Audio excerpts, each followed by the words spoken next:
Bonjour, dans une nouvelle vidéo consacrée à Excel, le tableur de Microsoft, nous allons nous intéresser aujourd'hui à la gestion des dates, la gestion du calendrier dans Excel.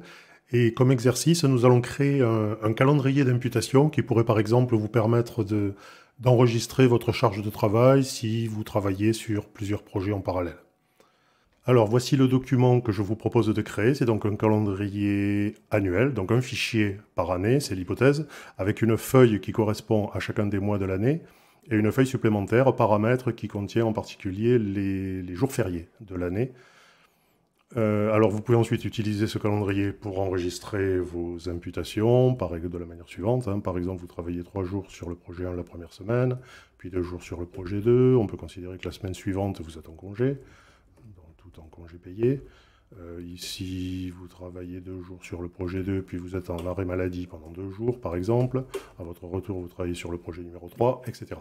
Donc vous voyez que sur chacun des postes, le cumul des jours fériés se fait automatiquement ici. Et lorsque vous avez saisi vos imputations pour le mois complet, la somme de ces consommations doit correspondre au nombre de jours ouvrés du mois, ce qui vous permet de vérifier que vous n'êtes pas trompé dans vos saisies. Voilà, par exemple. Alors ici, je vais effacer ces saisies du mois. Et alors vous allez me dire, c'est pas très compliqué, il suffit de faire 12 tableaux qui correspondent à chacun des mois, de faire un peu de mise en forme pour mettre en évidence les week-ends et les jours fériés pour faciliter la saisie, quelques fonctions date pour les jours ouvrés, ce genre de choses, mais enfin il n'y a rien de bien compliqué.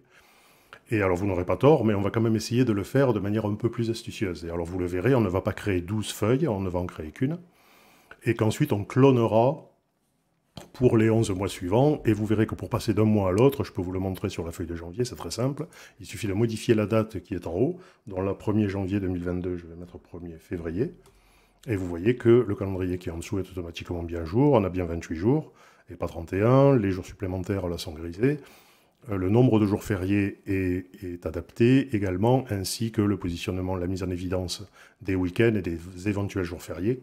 Il se trouve que là, en février 2022, il n'y en a pas de jours fériés.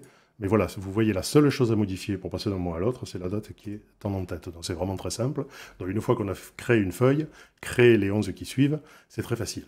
Et alors de la même manière, lorsque vous passez d'une année à l'autre, donc vous avez pratiquement terminé vos saisies 2022 et vous commencez à préparer le fichier pour saisir les imputations 2023, il suffit de créer un nouveau fichier, de cloner le fichier en question, alors soit à partir des imputations 2022, soit éventuellement à partir d'un fichier vierge que vous aurez conservé, pour ne pas avoir à effacer manuellement toutes les imputations de 2022. Donc c'est ce que nous allons faire, enregistrer sous.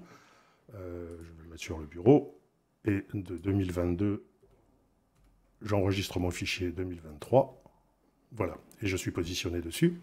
Et alors maintenant, il va falloir adapter ce calendrier pour qu'il prenne en compte toutes les données liées à 2023, il suffit de modifier l'année qui est ici, sur la feuille de janvier, et automatiquement, la totalité du calendrier est adaptée. Alors, vous allez voir, les jours fériés sont recalculés. Alors, nous rentrerons dans le détail sur la manière dont c'est fait dans la partie vraiment réalisation de ce document, et chaque feuille mensuelle est adaptée, les week-ends sont bien positionnés, le nombre de jours ouvrés est également actualisé, les jours fériés sont positionnés, c'est la seule chose que vous avez à faire pour passer d'une année à l'autre.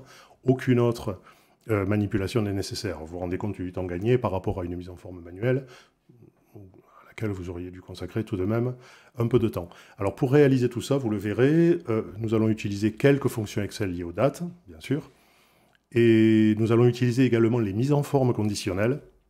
C'est ce qui va nous permettre de mettre en évidence, sur chaque feuille calendaire, les week-ends et les jours fériés. Voilà, donc écoutez, nous allons en rester là pour cette vidéo. J'espère qu'elle vous aura intéressé, que vous aurez appris quelques petites choses, et je vous souhaite bonne route.